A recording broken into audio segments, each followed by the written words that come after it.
How does it feel to be out in Chicago for the Gold Coast Fashion Show? I mean, I love it. It's so important for us to get out into the stores, and we love going to Evanston and seeing the girls at Chalk, and we have a good following up there. So I always say that some of the chicest women I've ever seen live in Chicago, and it's such a beautiful city. So what type of things do you see big for this fall?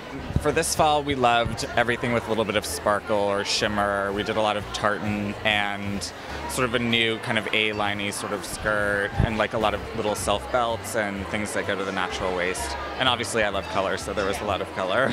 What I love is sort of a shrunken kind of novelty jacket proportion. We did a bunch of different versions of it with like rhinestone collars and mixed plaids and sparkly matelassé that, you know, you can sort of use a little jacket as like an accessory, I think.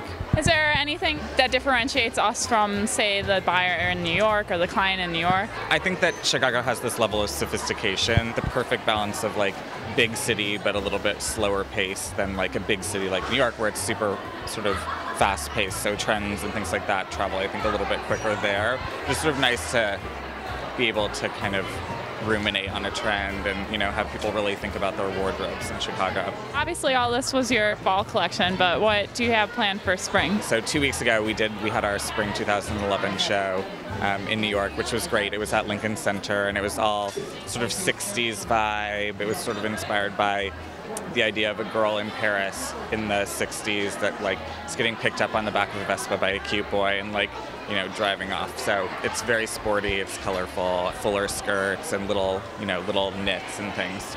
And this is your first time at the Gold Coast Fashion Show? I thought it was terrific. Everyone coming out to support a good cause and then also, you know, having some sort of entertainment, and obviously everyone loves the fashion show, so I think it's great.